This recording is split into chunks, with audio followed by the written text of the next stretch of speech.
गिद्ध का पंख? मगर ये यहाँ घर के अंदर कैसे? अरे व्योम, क्या है ये?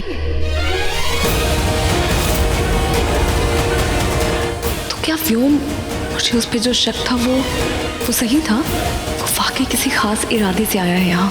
उसका उन गिद्धों से कोई संबंध नहीं। पर ऐसा कैसे हो सकता है? व्योम तो माहिर के परिवार से है, ये लोग अच्छी तरह से जानते हैं, फिर भी कैसे?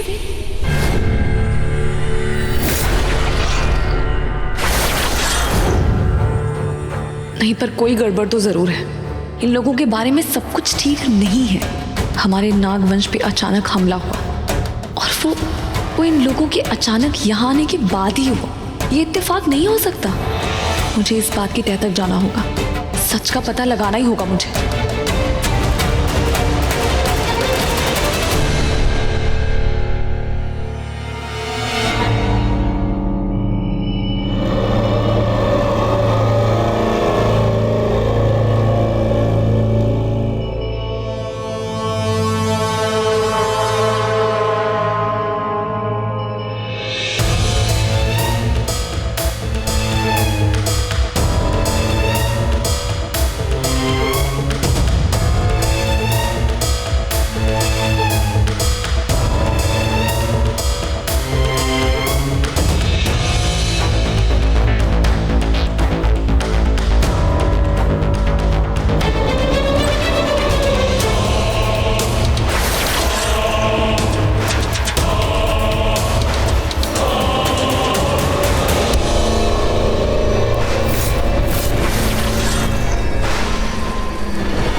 मुझे इससे पहले मैंने देखा था। इसे मैं खाऊंगी। चुप।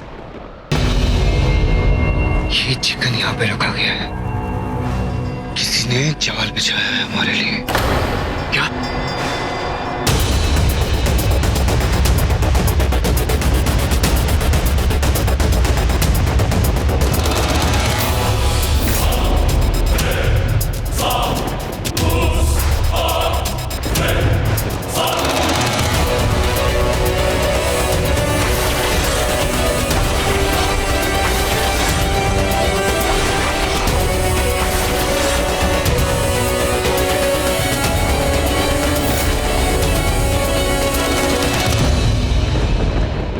अंदाजा ठीक निकला। सबके सब गिद्ध हो। और तुम हमारी जाने दुश्मन नागिन।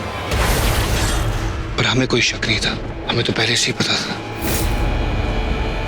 और हमें ये भी पता है कि ये चिकन तुमने यहाँ रखा है हमारे लिए जाल बिछाने के लिए।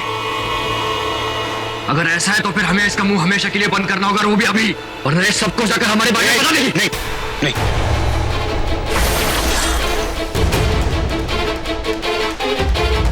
किसी को कुछ नहीं बता सकती है, क्योंकि अगर ये मुंह खोलेगी तो इसकी सच्चाई भी सामने आ जाएगी कि एक नागिन है।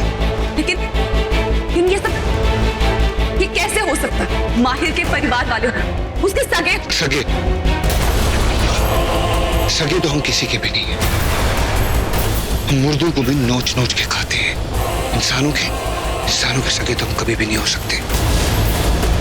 और तुम तो ये सोच रही होगी ना कि हम ये रूप में कैसे? माना कि हम तुम्हारी तरह नागिन नहीं है, हम इच्छाधारी नहीं है, पर हमारे पास एक वरदान है।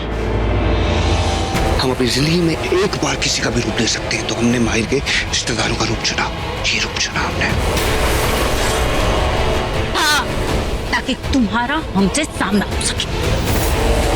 और जिसका इंतजार भाई काफी अरसे से कर रहे थे। क्योंकि तुमसे बदला पूरा नहीं हुआ था हमारा। क्या हुआ? कुछ याद नहीं आ रहा तुम्हें? कुछ समझ नहीं आ रहा कि हम किस बारे में बात कर रहे हैं? 8 महीने से तुम्हें ढूंढ रहा हूँ और बहुत मुश्किल से तुम आप जाके मिली हो। इतनी आसानी से तुम्हें छोड़ूंगा? अभी भी कुछ याद नहीं आ रहा? ठीक है, तुम्हें तुम्हारा नाम बताता हूँ। तुम्हारा असली नाम है रूही। तो तुम्हें किस नाम से बुलाऊं मैं? रूही या बेला? वैसे बेला ठीक रहेगा, बेला से बदला। हाँ, क्यों अभी भी याद नहीं आ रहा? चलो ठीक है, केशा तो याद होगा तुम्हें।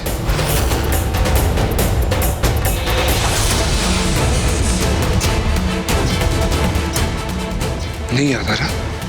ठीक है, तो तुम्हें अपनी प्यारी भोली भाली बहन जूही तो याद होगी। खबरदार जो मेरी बहन का नाम भी लिया। ओह हाँ, चलो अच्छा है, कम से कम तुम्हें अपनी बहन तो याद है।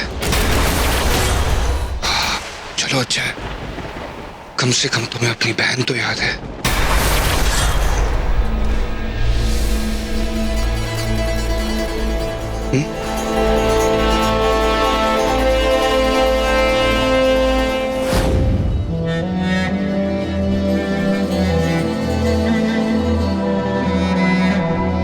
हाँ, मुझे याद है, उन्हीं दिनों मैंने अपना नया चेहरा पाया था। रूही से बेला बनी थी मैं।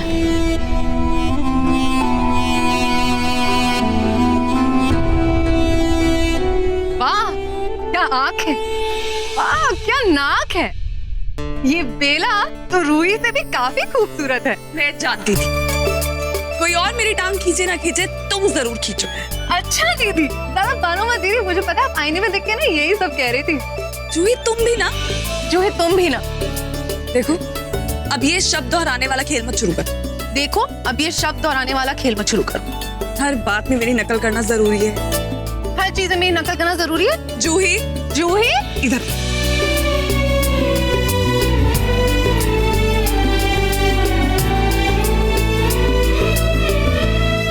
वैसे ना मैं बहुत किस्मत वाली, वैसे ना मैं बहुत किस्मत वाली, जो मुझे इतनी अच्छी सुंदर और समझदार बड़ी बहन मिलेगी। इतनी अच्छी सुंदर और समझदार बड़ी नहीं छोटी बहन। हो गया। इसीलिए कहते हैं नकल के लिए भी ना अकल की जरूरत होती है। जाओ ना, आपसे बात नहीं करती।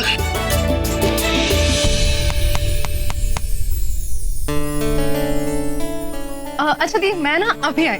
सुनो, कहाँ जा रही हो? कुछ नहीं दी, बस यही।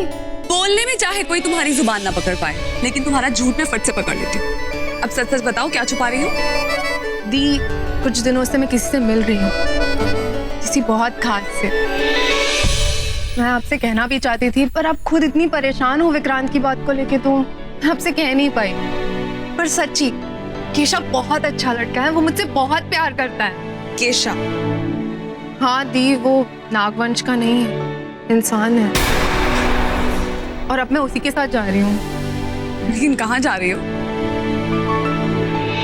दी, हम शादी करने जा रहे हैं। जूही, शादी? शादी मजाक नहीं होती जूही। दी, आपको तो पता है कि अब मजबूरी है। नागलोक में अब जो माहौल है, हमारे रिश्ते और केशा को कोई नहीं अपनाएगा। और आपको तो पता है यहाँ सब लोग इंसानों के खिलाफ हैं। और आप अभी नागरानी नहीं बनी है, और इसलिए मैं यहाँ रुककर आपके लिए मुसीबत नहीं बनना चाहती। जूही, प्लीज सच्ची, मैं आपको छोड़ के नहीं जा रही हूँ, मैं वापस आ जाऊंगी, सच्ची। और अगर आज मैं यहाँ पर नहीं आती तो तुम मुझे ये बात भी नहीं बताती ना? आपको ऐसे लगता है आपको बिना बताए मैं कहीं जा सकती हूँ? जूही बहुत भोली थी, बहुत बचपना था उसमें। अपने प्यार को लेके भी बच्चों की सी जिद करती थी, जो चाहिए वो चाहिए बस। और उसकी इसी आदत से डरती थी मैं कि कहीं उसके साथ कुछ धोखा ना हो जाए। ये आपको पता है, केशा यहीं आया हुआ है। चलिए मैं आपको मिलाती हूँ उससे। जूही,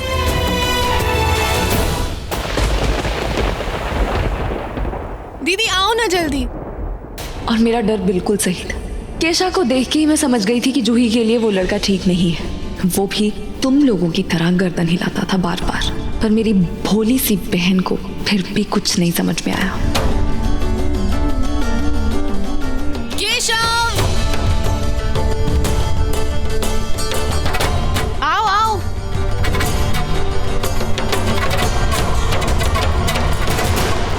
नागरानी, अभी वक्त है। मेरे नागरानी बनने में अभी वक्त है। ओह, माफ कीजिएगा। ये इंसानों जैसा तो नहीं लगता, कुछ तो अजीब है इसके बारे में। तो तुम कहाँ से हो केशा? किस जगह से हो? और तुम्हारे माँ बाप वो सब कहाँ से? कितने लोग हैं तुम्हारे घर में? ओफो दीदी, मुझे पता था आप ना केशव को मिलते ही उससे इतने सारे सवाल करोगे, इसलिए अब तक मैं आपको मिला ही नहीं रही थी। अब इसके बारे में जो भी जानना है ना, इसने मुझे सब कुछ बता दिया है और ना? वो भी सच सच। चलें? नहीं, रुको, मुझे तुमसे कुछ बात करनी है अकेले में। हाँ बोलिए ना। जो ही तुम देख लो, पहले ही हमें देर हो चुकी है, अगर और देर हुई तो रेलगाड़ी छूट जाएगी। नहीं नहीं नहीं नहीं दीदी, हम ट्रेन तो नहीं छोड़ सकते, पर हाँ अब हम शादी करके आएंगे और शादी करके ना सबसे पहले मैं आप ही के पास आऊंगी आशीर्वाद लेने, ठीक है? हाँ, लेकिन तुम ये जल्दबाजी में फैसला ले रही हो जूही।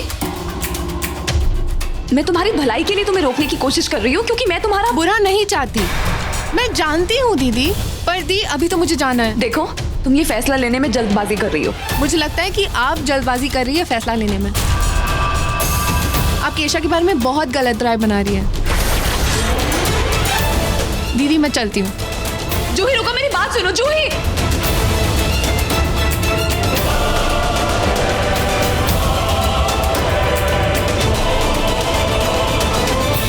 हे भोलेनाथ, ये लड़का मुझे ठीक नहीं लग रहा है, बहुत अजीब है। इसके बारे में कुछ तो गलत है।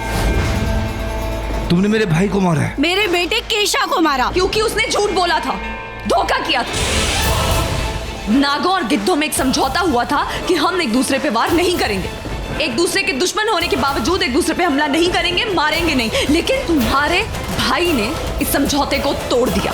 हम गिद्ध दोस्ती भी झुंड में करते हैं और शिकार भी झुंड में करते हैं।